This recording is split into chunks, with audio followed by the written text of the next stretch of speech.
नमस्कार, आप सभी का स्वागत है सुरागीला न्यूज चैनल के उत्तराखंड बुलेटिन में। मैं हूं अनुश्री भारद्वाज और नजर डालते हैं इस वक्त की फटाफट खबरों पर। रुद्रपुर ट्रांजिट कैंप पुलिस ने चोरी की 4 मोटरसाइकिल के साथ किया 2 आरोपियों को गिरफ्तार। भुवन कापड़ी और सुमित्र देश ने दर्जनों कर्मचारियों के साथ किया एसएसपी कार्यालय का घेराव। मुख्यमंत्री धामी ने ली कैबिनेट बैठक। समान नागरिक संहिता पर हुई विशेष चर्चा। उत्तराखंड में आज फिर मौसम में आएगा बदलाव। मौसम विभाग ने शनिवार और रविवार को बारिश और बर्फबारी का जताया अनुमान। अतिक्रमण हटाने की कार्रवाई को रोकने के लिए हल्द्वानी के बनभूलपुरा क्षेत्र के लोगों ने नगर निगम में काटा जमकर हंगामा। कितने बोले विकास कार्यों की बौखलाहट में किया जा रहा पालिका के विरुद्ध दुष्प्रचार। जसपुर तराई पश्चिम वन प्रभाग में बढ़ रहा है बाघों का कुनबा। जिलाधिकारी रुद्रपुर उदयराज सिंह ने नगर निगम द्वारा चयनित वेडिंग जोन में किए जा रहे कार्यों का किया स्थलीय निरीक्षण। नवोदय विद्यालय रुद्रपुर में हुआ पुस्तक महाकुंभ का आयोजन। अब खबर है विस्तार से। रुद्रपुर ट्रांजिट कैंप पुलिस ने चोरी की 4 मोटरसाइकिल के साथ 2 आरोपियों को गिरफ्तार किया है। आरोपियों को कोर्ट में पेश किया जा रहा है। आपको बता दें, सीओ सिटी ने मामले का खुलासा करते हुए बताया कि कुछ दिनों से रुद्रपुर से बाइक चोरी होने की सूचनाएं मिल रही थी, जिस पर अलग अलग टीम का गठन किया गया था। वहीं कल देर शाम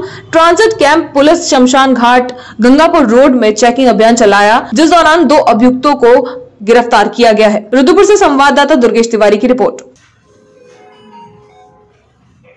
थाना ट्रांजिट कैंप की टीम के द्वारा चेकिंग के दौरान 2 संदिग्धों को पकड़ा गया, जिनसे 4 चोरी की बाइकें बरामद हुई हैं। तो 2 तो हमारे मुकदमे की थी, बाकी 2 को चेसिस नंबर के बेसिस पे तस्दीक किया जा रहा है। जो 2 गिरफ्तार हुए हैं, एक का नाम है दीपक शर्मा जो मूता बरेली से, और एक विजय शर्मा जो मूता पीलीभीत से। ये दोनों हाल में थाना ट्रांजिट कैंप क्षेत्र में ही किराए पर रह रहे थे। आपराधिक इतिहास है। थाना पंतनगर क्षेत्र में बाइक चोरी के मामलों में ये लोग गिरफ्तार हुए हैं। पंतनगर सिडकुल की अशोका लीलैंड कंपनी द्वारा 4.5 साल का डिप्लोमा कराने के बाद सैकड़ों कर्मचारियों को बाहर निकाल दिया गया था, जिसकी लड़ाई निकाले गए कर्मचारी और कांग्रेस नेता लड़ रहे थे, जिसको लेकर आज कांग्रेस के 2 विधायक भुवन कापड़ी और सुमित्र देश ने दर्जनों कर्मचारियों के साथ एसएसपी कार्यालय का घेराव किया। इस दौरान एसएसपी से उनकी तीखी नोकझोंक भी हुई। वहीं एसएसपी क्राइम चंद्रशेखर घोड़के ने बताया कि मामले में 29 दिसंबर को मुकदमा दर्ज किया जा चुका है। साथ ही उन्होंने ये भी कहा कि एविडेंस कलेक्ट किए जा रहे हैं। रुद्रपुर से संवाददाता दुर्गेश तिवारी की रिपोर्ट।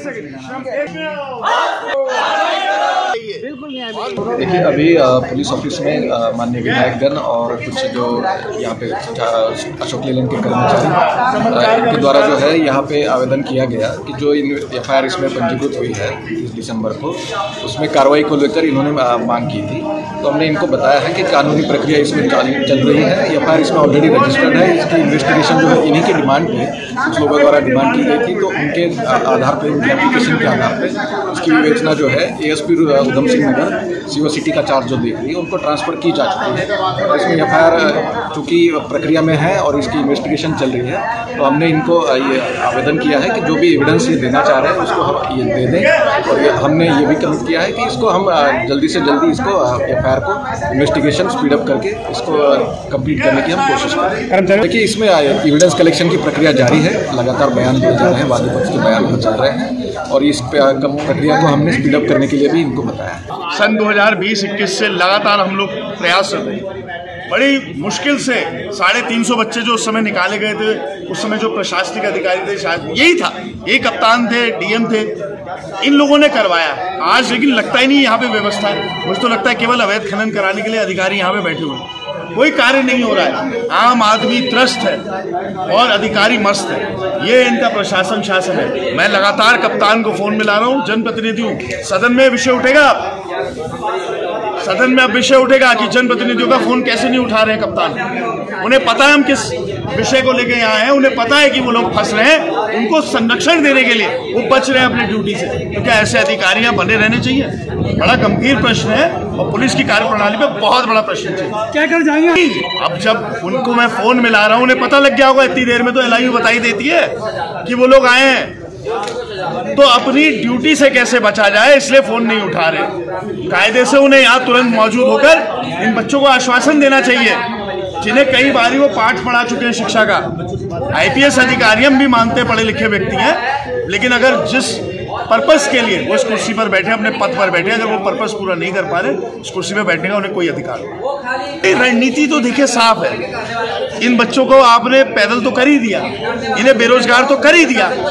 आज न्याय की मांग लेके आए हैं, जो इनसे गलत तरीके से श्रम कानूनों का उल्लंघन करवा के कार्य कराया गया। उसमें जो लोग दोषी हैं उनसे पूछताछ हो, 420 का मामला तय हो और उनके खिलाफ सख्त से सख्त कार्रवाई हो, तभी लगेगा सबका साथ सबका विकास का नारा कहीं सच्चा है। फिलहाल तो किनका विकास है, कुछ का विकास और कुछ का साथ, और बाकी जनता अपने हाशिए पे इन लोगों ने छोड़ रखी है। ये व्यवस्था पूरे प्रदेश में है, लचर व्यवस्था कानून की, लचर व्यवस्था प्रशासन की, लचर व्यवस्था न्याय की, इस पूरे प्रदेश में फैल चुकी है। मामला ये है कि अशोका लीलैंड में 12th पास करके बच्चों को नौकरी में रखते हैं और ये कहा जाता था कि भाई आप तो हम डिप्लोमा कराएंगे, आप यहीं पढ़ेंगे भी और यहीं आप रहेंगे भी और कुछ उसके लिए मानदेय भी मिलता है। और 3 साल का उनका डिप्लोमा का कोर्स है, उसके बाद उन्हें वही जॉब मिली, लेकिन 9 साल की जॉब करने में उन्हें पता चला कि वो डिप्लोमा फर्जी है। तो बच्चों ने कहा भाई अशोका लीलैंड ने जो हमें डिप्लोमा कराया, हमारे 9 साल बर्बाद किए हैं, वो गलत है। उसके खिलाफ उन्होंने जो है मुकदमा किया है, पुलिस ने मुकदमा लिया। और हम ये चाहते हैं कि क्यों उत्तराखंड के बच्चों का भविष्य खराब किया जा रहा है। ऐसे नामी कंपनी अशोका लीलैंड जो अपने आप में ब्रांड है, तो वो ऐसा क्यों कर रही। तो हम पुलिस के पास आए थे कि जो मुकदमा लिखाया हुआ है उसमें जल्दी से कार्रवाई हो और जो है इनके खिलाफ सख्त जो है कि कार्रवाई की। मैं doctor Puneet Sarna, cosmetologist, doctor Sarna skin and beauty clinic की तरफ से आप सभी क्षेत्रवासियों को गणतंत्र दिवस की हार्दिक शुभकामनाएं देता हूं। जय हिंद, जय भारत। ज्योतिष केंद्र की ओर से आप सभी देशवासियों की गणतंत्र दिवस की बहुत बहुत हार्दिक शुभकामनाएं। माँ गंगे की कृपा सब पर हमेशा बनी रहे और हमारे अयोध्या में श्री राम अपने महल में आ गए हैं। श्री राम जी के तरफ से सभी को बहुत बहुत हार्दिक शुभकामनाएं। हर हर गंगे, हर हर गंगे, हर हर गंगे, हर घर नहंगे। भारत माता की जय, भारत माता की जय। मैं अब्दुल कादिर, पूर्व पार्षद नगर निगम काशीपुर, नगर निगम सीमा क्षेत्र के समस्त क्षेत्रवासियों को अपनी ओर से गणतंत्र दिवस की हार्दिक बधाई व शुभकामनाएं देता हूं। हिंदुस्तान जिंदाबाद, भारत माता की जय, नफरत छोड़ो, भारत जोड़ो। इस गणतंत्र के अवसर पर याद करो उन वीरों को, देश प्रेम सर्वोच्च था जिनका, नमन करो उन वीरों को। मैं अभिषेक गोयल, नगर अध्यक्ष भारतीय जनता पार्टी काशीपुर, अपने और परम आभूषण भंडार पुरानी सब्जी मंडी काशीपुर परिवार की तरफ से आप सभी को गणतंत्र दिवस की हार्दिक शुभकामनाएं प्रेषित करता हूं और आपसे निवेदन करता हूं कि आइए हम प्रण लें कि अपने देश को विश्व गुरु हम बनाएं और उन शहीदों को नमन करें जिनके शहादत पर आज हम इस गणतंत्र दिवस को मना रहे हैं। उन सैनिकों के लिए जो हमारे देश की सरहदों पर रक्षा कर रहे हैं, हमारी रक्षा कर रहे हैं, देश की रक्षा कर रहे हैं, उनके उज्जवल स्वास्थ्य की कामना करें। जय हिंद, जय भारत। मैं अरुण चौहान, सचिव प्रदेश कांग्रेस कमेटी, 75वें गणतंत्र दिवस पर समस्त क्षेत्रवासी प्रदेशवासियों को बहुत बहुत बधाई, हार्दिक शुभकामनाएं देता हूँ। मैं अर्जुन कश्यप, ब्लॉक काशीपुर, समस्त देश प्रदेशवासियों को गणतंत्र दिवस की हार्दिक बधाई शुभकामनाएं देता हूं। आपका जीवन उज्जवल हो और आप सभी तरक्की पर जाएं, ऐसी ईश्वर से कामना करता हूं। भारत माता की जय। इस तिरंगे पे तो मर मिटने को तैयार हैं, इस तिरंगे से ही तो हर भारतीय को प्यार है। नमस्कार साथियों, मैं सम्मानित देशवासियों को 75वें गणतंत्र दिवस के अवसर पर प्रत्येक भारतीय को अपनी ओर से हार्दिक शुभकामनाएं प्रेषित करती हूं। साथ ही इस अवसर पर अपने देश के महान शहीदों, स्वतंत्रता संग्राम सेनानियों और अमर शहीदों को मैं श्रद्धा नमन प्रेषित करती हूं।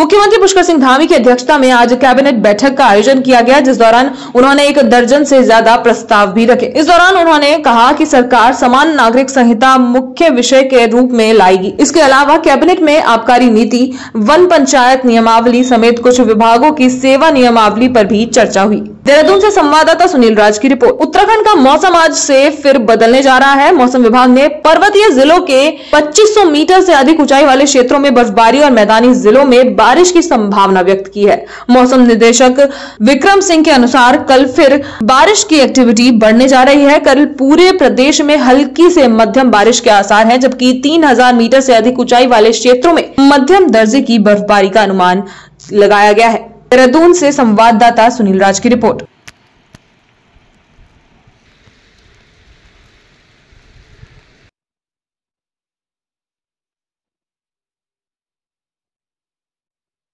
नगर निगम द्वारा बनभूलपुरा मलिक का बगीचा नामक क्षेत्र में नजूल भूमि पर अवैध रूप से बिना अनुज्ञा नमाज स्थल निर्माणाधीन एवं कथित मदरसा भवन जारी किए गए नोटिस में अवैध निर्माण को 1 फरवरी तक खाली करने का निर्देश जारी किया गया था। फिलहाल अतिक्रमण 1 फरवरी तक नहीं हटाया गया है और अब नगर निगम बलपूर्वक हटाने की कार्रवाई को अंजाम देने की कवायद में है। वहीं अतिक्रमण हटाने की कार्रवाई से 1 दिन पहले क्षेत्र के तमाम धर्मगुरुओं और पार्षदों ने नगर आयुक्त, सिटी मजिस्ट्रेट और अन्य समिति प्रशासनिक अधिकारियों के साथ इस संबंध में बातचीत की। क्षेत्र के लोगों का कहना है कि किसी भी सूरत में मदरसे और मस्जिद को ध्वस्त ना किया जाए और स्थिति को यथावत रखा जाए। हल्द्वानी से संवाददाता दीपक अधिकारी की रिपोर्ट। पुलिस और प्रशासन से संपर्क किया था कुछ लोगों ने कि अपनी बात कहना चाहते हैं। यदि मेरा पक्ष उसमें नहीं था, लेकिन मुझे बुलाया गया तो मैं भी उसमें आया, क्योंकि मुझे नोटिस का जवाब मिलता तो मैं उसको सुनवाई करता, आदेश करता। ऐसा नहीं हुआ। एकत्र होकर के लोगों ने इस बात पर दबाव देने का प्रयास किया कि धार्मिक दृष्टिकोण से संरक्षित किया जाए। मुख्य मसला यह है कि नजूल जमीन के बीचों बीच बिना किसी अनुमति के वहाँ पर एक व्यक्ति विशेष द्वारा मदरसा और नमाज स्थल के नाम से संरचनाएं बना दी जाती हैं।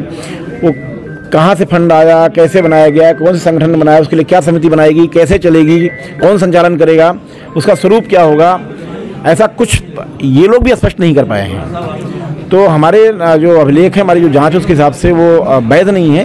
और हमने जो नोटिस जारी किया था, मैंने स्पष्ट किया कि मेरे पास इसको नोटिस को वापस लेने कोई वैध आधार नहीं है, कोई तथ्यात्मक आधार नहीं है। तो ये मैंने अपनी बात को स्पष्ट कर दिया था। और फिर मेरी लोगों से अपील है कि सरकारी संपत्तियों को खुरद-बुद करने का प्रयास न करें। अनावश्यक रूप से जो फ्री होल्ड प्रॉपर्टियाँ नहीं, सीढ़ी एकड़ की ज़मीनें नहीं, उसको न खरीदें, उस पर बने हुए मकानों को न खरीदें जो ऐसी ज़मीनों पर नहीं बनी है, नहीं तो परेशानियों का सामना करना पड़ेगा। सत्यापन की कार्रवाइयाँ भी लगातार की जा रही हैं।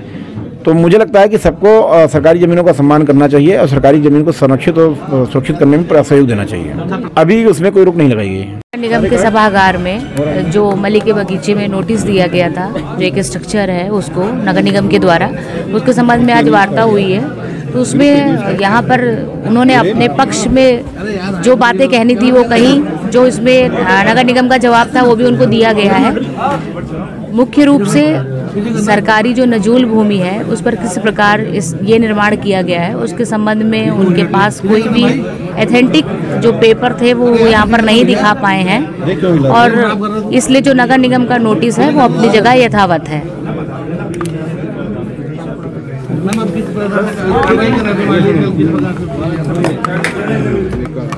देखिए, इसमें जो नगर निगम ने नोटिस दिया था उसमें कल इसमें डेट रखी है इसके ध्वस्तीकरण की, और अभी तक जो इनको समय दिया गया था उस समय के अंतर्गत ये अपने कोई भी प्रपत्र यहाँ पर नहीं दिखा पाए हैं नगर निगम को। देखिए, एक ही मुद्दा है, मैंने अभी शुरू में एक शेर पढ़ा भी है कि मस्जिद और मंदिर सब उसी का है। बस इतनी गुजारिश है कि मिसमार ना करना उसको। मिसमार का मतलब डेमोलिश ना करना। मस्जिद और मदरसा हमारे मज़हब का, हमारे धर्म का एक हिस्सा है और मुस्लिम समाज के लोग एक लंबे ज़माने से नमाज़ पढ़ते चले आ रहे हैं और छोटे छोटे बच्चे वहाँ कुरान पढ़ाते हैं। लिहाजा एक बिल्डिंग बनी हुई है, एक आकार उसका बना हुआ है। अब उसको 2 दिन पूर्व एक नोटिस देकर यातायात उसको डेमोलिश करने की बात करना, इसलिए हम सब लोग आज यहाँ इमाम हजरात यहाँ आए हैं, बैठे हैं और अपने अधिकारियों से, चूँकि ये हमारे रोज़ाना के मिलने जुलने वाले हैं, बैठ कर बात करने आए हैं कि उसको यातायात स्थिति में बाकी रखा जाए। और मस्जिद और मदरसे की मांग के लिए हम सब लोग यहाँ आए हैं। देखिए, मस्जिद और मदरसा किसी की जागीर और प्रॉपर्टी नहीं होती है, बल्कि यह तो ईश्वर अल्लाह और भगवान का घर होता है, जहाँ अनेक रूप से इबादत की जाती है। मंदिर हो, मस्जिद हो, गुरुद्वारा हो, चर्च हो, यहाँ अपने अपने धर्म के मुताबिक लोग इबादत करते हैं। सो वो भी इबादत खाना, इबादत घर है, उसको यातायात स्थिति में बाकी रखा जाए। अतिक्रमण के अब आदमी कुछ भी कहता रहे, लेकिन यह है कि ना तो उससे किसी को नुकसान हो रहा है, और फ्री होल्ड का जो एक प्रावधान है, तो हम ये कहना चाहेंगे इस मौके पर कि अगर फ्री होल्ड ही उसका एक हल है तो फिर हम लोग फ्री होल्ड कराने के लिए भी तैयार हैं, और फ्री होल्ड की जो नीति है उस पर अमल करने के लिए कोशिश कर रहे हैं। वार्ता विफल रहती है तो फिर आप? वार्ता विफल रहती, मुझे तो उम्मीद है, या आप कह रहे हैं, लेकिन मुझे पूरा यकीन है उन अधिकारियों से, अपने उन भाइयों से और आपके चैनल के माध्यम से कि वार्ता विफल नहीं रहेगी, बल्कि हमारी बात को सुना जाएगा, और उम्मीद है कि उसको उस स्थिति को यातायात बाकी रहेगा। आपका नाम? मेरा नाम है मोहम्मद मुकीम कासमी, मैं जमीयत का जिला सदर हूँ नैनीताल। नहीं, ये जो अतिक्रमणों को लेकर प्रशासन कार्रवाई कर रहा है, किसी भी आदमी ने, किसी भी उलमाओं ने, किसी भी नेता ने किसी तरह का कोई विरोध नहीं करा। जो भी खाली जगह पड़ी है सरकार अपने कब्जे में लेकर उसको जो है लोगों की समस्याओं, जो भी वहाँ पे अस्पताल बनाए, स्टेडियम बनाए, जो भी चीज़ बनाए, जनता उनके लिए तैयार हो, सारे उलमा भी तैयार है, सारे शहर के लोग तैयार हैं। लेकिन सिटी मजिस्ट्रेट वो नगर आयुक्त महोदय वहाँ खड़े होकर ये कह रहे थे जिन जिन लोगों ने मकान बना लिया है वो लोग अपनी फ्री होल्ड की प्रतिक्रिया शुरू कर दे। तो हमारा ये कहना, जो हमारा मस्जिद मदरसा है, वहाँ पे जो मस्जिद मदरसा है उसको भी लेकर अगर प्रशासन चाहे, प्रशासन हमें इतनी राहत दे दे तो हम उसके लिए फ्री होल्ड के पैसे जमा करने के लिए तैयार हैं, क्योंकि प्रशासन का बहुत पावर होता है। प्रशासन चाहे तो 24 घंटे के अंदर मस्जिद और मदरसे की जगह फ्री होल्ड करा सकता है। मुस्लिम समाज के लोग उसके पैसे 24 घंटे में सरकार को देने के लिए तैयार हैं। अगर प्रशासन ये चाहे हम मस्जिद और मदरसों को ध्वस्त कर दें, तो ये जो है एक शहर के अंदर जो आज तक हल्द्वानी के अंदर एक गुलदस्ता के नाम से पहचानी गई है, इसमें कुछ ना कुछ गड़बड़ी करने की इनकी प्लानिंग है, लेकिन हल्द्वानी के लोग इसे होने नहीं देंगे। और सबसे बड़ी बात यह है, नगर आयुक्त महोदय, देश के प्रधानमंत्री तो ये कह रहे हैं महिलाओं का सम्मान किया जाए, महिलाओं का सम्मान किया जाए। उसके बाद नगर आयुक्त महोदय जिस तरीके से सीनियर सिटीजन महिलाओं के साथ व्यवहार कर रहे हैं, इसको भी देख के बहुत तकलीफ हुई है। अगर प्रशासन को यह लगता है तो प्रशासन अपना निशिवार नियुक्त कर दे मस्जिद मदरसे पे, प्रशासन अपने देख रेख में कर ले। अरशद अयूब। मैं Rajiv Chaudhary, general secretary Uttarakhand weightlifting association और अंतर्राष्ट्रीय खिलाड़ी काशीपुर और क्षेत्र की जनता और भारतवासियों को 26 जनवरी की बहुत बहुत दिल से शुभकामनाएं और बहुत बहुत बधाई देता हूं। जय हिंद, जय भारत, जय उत्तराखंड। आप सभी को गणतंत्र दिवस की बहुत बहुत बहुत शुभकामनाएं। एक कार्यक्रम हो रहा है जिसमें गणतंत्र दिवस के उपलक्ष्य में या पूरे साल भर ही हम लोग जो है ये एक कथा सुनाते हैं, तो संविधान कथा उसका नाम दिया गया है। तो चुनिंदे कुछ दोहे उसी संविधान कथा के आपको प्रस्तुत। संविधान लागू हुआ, संविधान लागू हुआ, देश बना गणतंत्र, अधिकारों कर्तव्य का मिला देश को मंत्र। संविधान पालन करें हर जन का कर्तव्य, तभी देश बन पाएगा बलशाली और भव्य। प्रथम पाल्य कर्तव्य है, फिर है सब अधिकार, संविधान जनतंत्र का होता है आधार। सभी देशवासियों को, उत्तराखंड वासियों को, क्षेत्रवासियों को नमस्कार। सभी हमारे क्षेत्रवासियों को गणतंत्र दिवस 26 जनवरी की एसके परिवार की ओर से हार्दिक शुभकामनाएं और दिली मुबारकबाद। उम्मीद करता हूं हमारा ये भारतीय संविधान का दिन 26 जनवरी बिल्कुल संविधान के हिसाब से देश की नीति चलेगी और देश उन्नति और विकास करेगा। मैं पूरे परिवार की तरफ से सबका दिल से आभार व्यक्त करता हूं और एक बार पुनः सबको मुबारकबाद देता हूं 26 जनवरी की। जय हिंद, जय उत्तराखंड, जय काशीपुर। नमस्कार देशवासियों, मैं doctor Gurpreet Narula, chest specialist, Narula hospital Kashipur. आप सभी को गणतंत्र दिवस की हार्दिक शुभकामनाएं। जय हिंद, जय भारत। मैं doctor Tableen Narula, dental surgeon, Narula hospital की तरफ से आप सभी को गणतंत्र दिवस की हार्दिक शुभकामनाएं देती हूँ। जय हिंद, जय भारत। मैं सर्वेश बंसल, अध्यक्ष clean and green Kashipur foundation की तरफ से सभी क्षेत्रवासियों और प्रदेशवासियों को गणतंत्र दिवस की हार्दिक शुभकामनाएं देता हूँ। जय हिंद, जय भारत। नमस्कार, आप सभी को काशीपुर वासियों को गणतंत्र दिवस की बहुत बहुत शुभकामनाएं। स्वस्थ रहें, मस्त रहें और ऐसी आपका सबका जीवन कटता रहे। मैं डॉक्टर राहुल सिंगल क्लिनिक और एंडोन्यूरो सेंटर की तरफ से समस्त प्रदेशवासियों को गणतंत्र दिवस की शुभकामनाएं देना चाहता हूं। जय हिंद, जय भारत। मैं Manish Kumar, national fire safety engineering college director, समस्त क्षेत्रवासियों को गणतंत्र दिवस की हार्दिक शुभकामनाएं देता हूं। जय हिंद, जय भारत। मैं मानवेंद्र सिंह मानस, जिला उपाध्यक्ष भारतीय जनता पार्टी व मोर्चा, आप सभी क्षेत्रवासियों को गणतंत्र दिवस की हार्दिक शुभकामनाएं। जय हिंद, जय भारत।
उधम सिंह नगर के बाजपुर में नगर पालिका परिषद बाजपुर के अध्यक्ष गुरजीत सिंह गित्ते ने शनिवार को पत्रकारों से वार्ता करते हुए कहा कि नगर के प्रत्येक वार्ड में बिना भेदभाव के दलगत राजनीति से ऊपर उठकर विकास कार्यों को अंजाम दिया जा रहा है। हर चौखट तक विकास की किरण को पहुंचाने के लिए पूरा पालिका बोर्ड संकल्पबद्ध है। बाजपुर से संवाददाता लव श्रीवास्तव की रिपोर्ट।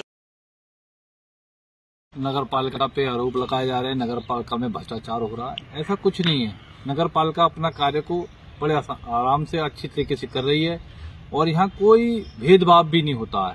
अगर कोई भाजपा का, कांग्रेस का, बहुजन का, समाज कोई भी व्यक्ति आए उसका जेन्युइन काम है तो नगर पालिका करती है और नगर पालिका के कर्मचारी, नगर पालिका का बोर्ड हर काम को बड़ी ईमानदारी से और अपने कर्तव्य के हिसाब से करता है। ऐसा नहीं है कि नगर पालिका का भ्रष्टाचार हो रहा। जो व्यक्ति हमारी नगर पालिका के ऊपर आरोप लगा रहे हैं तो वो एक अनगलन बयानबाजी कर रहे हैं और उनका उद्देश्य क्या है वो भगवान ही जानता होगा, ये वो व्यक्ति जानते होंगे। मैं इसके बारे में कुछ नहीं कहना चाहता, मगर ये कहना चाहता हूँ कि नगर पालिका पूरी ईमानदारी से काम कर रही है। नगर पालिका में कहीं कोई भ्रष्टाचार नहीं हो रहा। आप पूरे जिले की नगर पालिकाओं को देख लो और बाजपुर नगर पालिकाओं में देख लो, हर चीज में जो यहाँ की 2 रुपए की मिलती है तो और पालिकाओं में आपको 4 रुपए की मिलेगी। जो नगर पालिका खरीदती है वो 2 रुपए में खरीदती है और जगह 4 रुपए में खरीदी जाती होगी। तो हमारे यहाँ कोई भ्रष्टाचार नहीं है। हर काम बड़े अच्छे तरीके से ईमानदारी के साथ हो रहा। पूरी ईमानदारी के साथ नगर पालिका बोर्ड काम कर रहा है और हमारे एक मैटर चल रहा है हमारे जोशी जी का भी। जोशी जी हमारे रिटायर हो चुके हैं और बोर्ड ने उनसे रिक्वेस्ट की कि हमें जब तक हमारा कार्यकाल है जुलाई तक, तब तक जोशी जी को रखा जाए। तो जोशी जी ने कहा कि मैं निःशुल्क अपनी सेवा दूंगा, मगर बोर्ड ने कहा नहीं, आप वृद्ध व्यक्ति हैं, निःशुल्क नहीं लिया जाएगा। जो भी हमारा मानदेय आपका आउटसोर्स का होगा, हमने आउटसोर्स पे उन्हें 6 महीने के लिए रखा है। मेरे भाई हिमांशु नेगी को जो व्यक्ति भी धमकी दे रहा है या उसके परिवार के व्यक्ति को धमकी दे रहा है तो उसके खिलाफ वो FIR कराए। हम नहीं कह रहे, हमारे बोर्ड में ऐसा कोई व्यक्ति नहीं है। और रही जोशी जी की बात, जोशी जी ने आज तक बेचारों ने मक्खी भी नहीं मारी होगी, तो वो बेचारे किसी को धमकी क्या देंगे। मुझे भी 20 साल इस पालिका के अंदर हो गए हैं, उनके मुंह से मैंने आज तक 2 शब्द तक तो सुना नहीं, वो धमकी नहीं मुझे। खैर वो उनका अपना है, वो जरूर तहरीर दें, मगर नगर पालिका बोर्ड, कोई ठेकेदार या कोई कर्मचारी किसी के खिलाफ नहीं है। और हम यही कहेंगे सबसे कि भाई मेरे, हमने 129 लाभार्थियों को प्रधानमंत्री आवास योजना का लाभ दिया है। 120 जो है निर्माणाधीन चल रहे हैं हमारे कार्य, और इसमें कोई भी भेदभाव नहीं है। स्वतंत्र अपनी बात को कहने को, अगर कोई उसको धमकी दे रहा है तो उसको जरूर रिपोर्ट करानी चाहिए। उस व्यक्ति का नंबर, मोबाइल नंबर देना चाहिए जो व्यक्ति उसको धमकी दे रहा है, और उसके खिलाफ मैं भी कहूंगा पुलिस को कार्रवाई करनी चाहिए जो व्यक्ति, और उसको सुरक्षा भी देनी चाहिए। मैं कहता हूं अगर ऐसा है तो पुलिस का काम है उसको सुरक्षा देना, और पुलिस का काम है उसकी जान की हिफाजत करना, मगर झूठा बयान नहीं होना चाहिए। जो भी हो वो तथ्य को होना चाहिए, और अगर मैं गलत हूं तो मेरे खिलाफ भी कार्रवाई होनी चाहिए। मेरा यही है। हमारी किसी से कोई व्यक्तिगत रंजिश या द्वेष भावना नहीं है, सब हमारे भाई हैं, और हम सबको मिलकर बाजपुर के विकास की बात करनी चाहिए। हमने बाजपुर को हमारा सबसे आगे होना चाहिए, ना कि हमें आपस में पार्टीबाजी करनी चाहिए। कुछ लोगों का उद्देश्य है, वो कुछ करना चाहते हैं तो वो दूसरे तरीके से करें। किसी पे कीचड़ उछाल कर या किसी को बदनाम कर नहीं करना चाहिए। अपने उद्देश्य की पूर्ति करें, मैं नहीं कहता कि किसी अपने उद्देश्य की पूर्ति न करें, बिल्कुल करें, मगर किसी को बेवजह बदनाम ना करें। पश्चिम वन प्रभाग में पिछले 3 सालों में बाघों की संख्या में वृद्धि हो रही है। लगातार बढ़ रही बाघों की संख्या से जहां वन विभाग में एक उत्साह है, तो वहीं दूसरी ओर मानव वन्य जीव संघर्ष की घटनाओं का ग्राफ भी बढ़ गया है, जो विभाग के लिए एक बड़ी चुनौती बन गई है, जिसको लेकर विभाग द्वारा मानव वन्य जीव संघर्ष की बढ़ती घटनाओं को रोकने के लिए प्रयास किए जा रहे हैं। तराई पश्चिम वन प्रभाग के प्रभागीय वन अधिकारी प्रकाश चंद आर्य ने बताया कि बाघों की संख्या बढ़ने के साथ ही मानव आबादी भी बढ़ रही है, जिस कारण संघर्ष हो रहा है, जो कि एक सबसे बड़ी चुनौती है। जसपुर से संवाददाता दीपक चौहान की रिपोर्ट।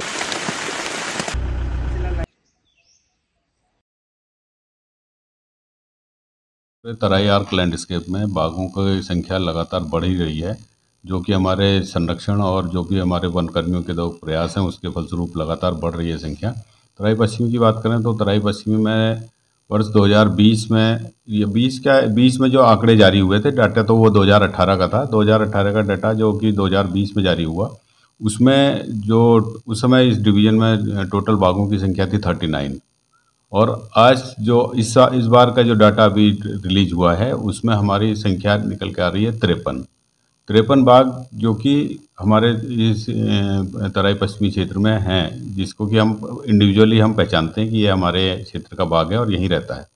लेकिन इसके अलावा भी, मतलब ऐसा नहीं है कि 53 ही हैं, इसके अलावा भी इसमें बच्चे शामिल नहीं हैं और ऐसे बाघ शामिल नहीं है कि जो कि हमारे किसी कैमरा में नहीं आए हैं।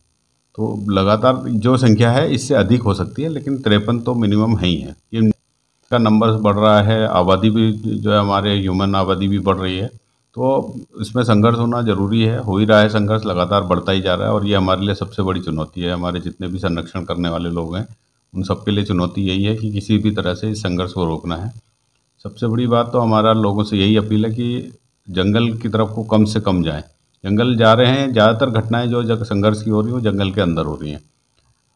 बाहर निकलने के बाद और टाइगर द्वारा या किसी अन्य जानवर द्वारा लोगों को मारने की घटनाएं उतनी ज़्यादा नहीं, जितनी कि जंगल के अंदर लोग घास लेने, लकड़ी काटने या कुछ और कामों से जाते हैं, तो वहाँ पे ये घटना होनी ही स्वाभाविक ही है। तो इसलिए सभी से अपील है कि वो लोग जंगल में ना जाएं, और अगर जाएं भी तो अगर महिलाएं जंगल जा रही हैं तो एक झुंड के साथ जाएं, जहाँ 5-7 महिलाएं इकट्ठे रहें और अपना काम करके जो भी जल्दी से जल्दी वापस आने की कोशिश करें। होता क्या है कि जब महिलाएं यहाँ से तो जाती हैं और अंदर वहाँ जाने के बाद वो अलग अलग जा कर के अलग अलग हो जाती हैं सब जगह, कोई कहीं चली जाती कोई कहीं। तो उस केस में क्या होता है, वो अकेले कोई मिल जाता है जानवर उनको, तो वो जानवर उनको अपना शिकार बना लेता है। तो ये इस तरह से है। बाकी जो मुआवजा है सरकार ने मानव वन्य जीव संघर्ष में या फसल क्षति में, पशु क्षति में जो भी मुआवजा है वो बढ़ाया है, काफ़ी ज़्यादा हो गया है। तो मुआवजा और उसकी प्रक्रिया बहुत सरल कर दी है, जैसे ही कहीं कोई घटना होती है तत्काल मुआवजा दिया जाता है। तो अब हमारा प्रयास यही है कि मानव वन्यजीव संघर्ष की घटनाओं पर रोक लगे और इस पर कम से कम हो ये घटनाएं, और इसके लिए लेकिन लोगों का सहयोग भी बहुत ज़रूरी है। केवल वन विभाग के प्रयास से ही या सरकार के प्रयास से ही ये संभव नहीं। मैं डॉक्टर गिरीश चंद्र तिवारी, पूर्व प्रदेश संयोजक चिकित्सा प्रकोष्ठ, भारतीय जनता पार्टी उत्तराखंड। 75वें गणतंत्र दिवस की शुभ अवसर पर मैं प्रदेशवासियों को, क्षेत्रवासियों को, नगरवासियों को बहुत बहुत बधाई और शुभकामनाएं देता हूँ। मैं doctor Ankur Agarwal, orthopaedic surgeon, Agarwal hospital, Moradabad road, Kashipur. मेरी ओर से समस्त क्षेत्रवासियों को गणतंत्र दिवस की बहुत बहुत शुभकामनाएं। समस्त क्षेत्रवासियों के अच्छे स्वास्थ्य की मैं कामना करता हूं। जय हिंद, जय भारत। मैं doctor Asif, SK hospital, Kashipur, MD. मैं सभी क्षेत्रवासियों को, देशवासियों को 26 जनवरी की ढेर सारी शुभकामनाएं देता हूं। जय हिंद, जय भारत। नमस्कार, मैं डॉक्टर रजत अग्रवाल, नाक कान गला रोग विशेषज्ञ, ईएनटी केयर में कार्यरत हूँ। आप सभी क्षेत्रवासियों को गणतंत्र दिवस की हार्दिक शुभकामनाएं। स्वस्थ रहे और मैं आपके उज्जवल भविष्य की कामना करता हूँ। जय हिंद, जय भारत। Thank you. मैं दिलीप मेहरोत्रा, संयोजक पंडित गोविंद बल्लभ पंत स्मारक समिति, काशीपुर। 75वें गणतंत्र दिवस पर मैं अपने देशवासियों को, प्रदेशवासियों को बधाई एवं शुभकामनाएं देता हूं। जय हिंद, जय भारत। आप सभी को गणतंत्र दिवस की हार्दिक शुभकामनाएं। जैसा कि आप देख रहे हैं 550 सालों के बाद हमारे रामलला अपने महल में विराजमान हुए हैं, तो बहुत ही उत्साह के साथ ये मौका हमें प्राप्त हो रहा है कि गणतंत्र दिवस के साथ एक दिवाली का भी पूरा माहौल पूरे देश में बना हुआ है। इसी के साथ मैं आपको भगवान रामलला की प्राण प्रतिष्ठा की भी हार्दिक शुभकामनाएं देते हुए और गणतंत्र दिवस की भी हार्दिक शुभकामनाएं देता हूं। जय श्री राम। ये देवभूमि व्यापार मंडल काशीपुर की तरफ से समस्त देशवासियों को और काशीपुर वासियों को गणतंत्र दिवस की हार्दिक बधाई, क्योंकि एक साल बाद आता है। सभी को हार्दिक खुशी इस गणतंत्र दिवस पर होती है और हम चाहते हैं सभी लोग इस गणतंत्र दिवस को बड़े धूमधाम से मनाएं, क्योंकि ये हमारे देश की प्रतिष्ठा का सवाल है। क्योंकि हमारा देश बहुत गुलामी के बाद आज़ाद हुआ था और हम चाहते हैं कि इसको धूमधाम से मना के हम दिखाएं कि हम आज़ाद हैं और इस आज़ाद देश में हम बहुत खुश हैं।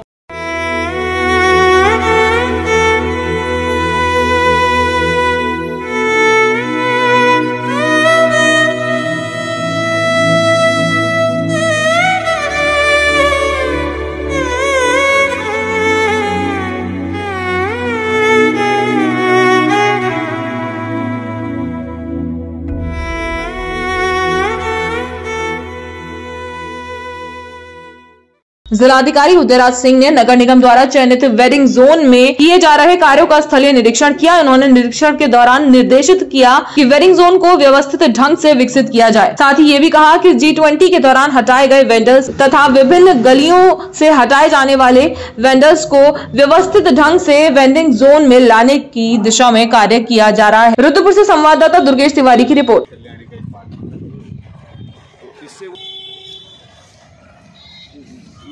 देखिए, ये जो वेंडिंग जोन, ये तो भारत सरकार, स्टेट गवर्नमेंट के डायरेक्शंस काफ़ी पहले से हैं कि जो वेंडर्स ऐसे हैं ठेलिया खुमची वाले या जो इलीगल इंक्रोचर हैं और सड़क को वाइडनिंग करनी है या ट्रैफिक को स्मूथ करना है, तो उनको हटाया जाए।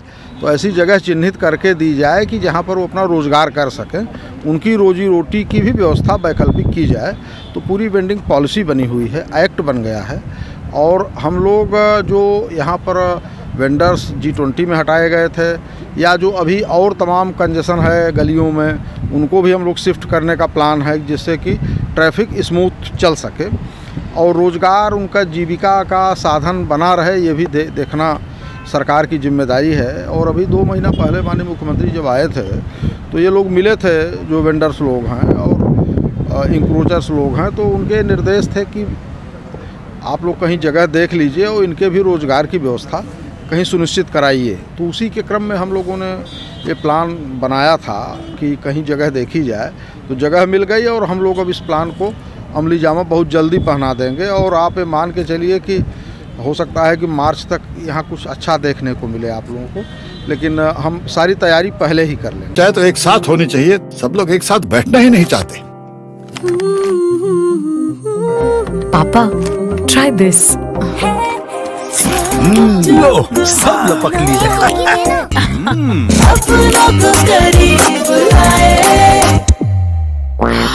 ये क्या हाल कर दिया है रूम का? बस कल से चाय मेरे रूम में।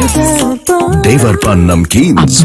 नवोदय विद्यालय रुद्रपुर में पुस्तक महाकुंभ आयोजन समिति द्वारा आयोजित प्रथम रुद्रपुर पुस्तक महाकुंभ के कार्यक्रम का उद्घाटन रुद्रपुर के विधायक शिव अरोड़ा, पुलिस उप महानिरीक्षक योगांबर सिंह रावत एवं वरिष्ठ पुलिस अधीक्षक उधम सिंह नगर डॉक्टर मंजुनाथ टीसी द्वारा किया गया। मुख्यमंत्री पुष्कर सिंह धामी के नारे बुके के बदले बुक की अवधारणा को साकार करने के उद्देश्य से गत 2 वर्षों से टनकपुर में हो रहे पुस्तक मेलों ने मील के पत्थर का कार्य किया है। कार्यक्रम के दौरान छात्र छात्राओं द्वारा सांस्कृतिक कार्यक्रम का आयोजन किया गया एवं इस कार्यक्रम में career counselling, talk with achievers, motivational lectures का आयोजन भी किया गया। रुद्रपुर से संवाददाता दुर्गेश तिवारी की रिपोर्ट। रुद्रपुर के अंदर पुस्तक महाकुंभ, जिस समय में सोशल मीडिया के कारण से हमारे युवा, हमारे छात्र पुस्तकों से दूर होते चले जा रहे हैं, उस समय पुस्तक महाकुंभ के माध्यम से युवाओं को, छात्रों से पुस्तक से जोड़ने का, विज्ञान है, इतिहास है, हमारी परंपराएं हैं, उनसे जोड़ने का एक बहुत अच्छा प्रयास है।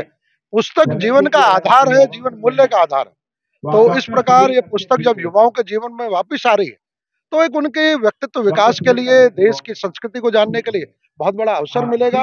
तो मैं इस आयोजन समिति को बधाई देता हूं जो पुष्कर सिंह धामी जी के दिशा निर्देशन में इस पुस्तक महाकुंभ का आयोजन कर रहे हैं, और ये युवाओं को अपनी देश और संस्कृति और गौरवशाली इतिहास से जोड़ने का बहुत बड़ा एक माध्यम बनेगा।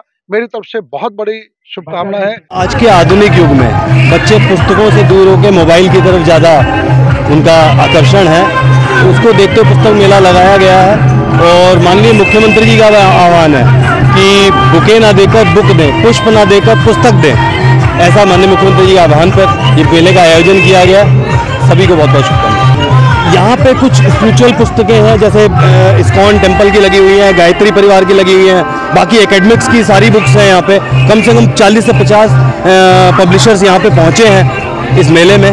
दूरस्थ क्षेत्रों से, दिल्ली से, गोरखपुर से, गीता प्रेस से आए हुए हैं, गोरखपुर से काफ़ी दूर दूर से प्रकाशक आए हुए हैं। बिल्कुल खरीद रहे हैं, आप देख भी रहे हैं उसमें कि बच्चों के लिए आकर्षक का केंद्र बना हुआ है।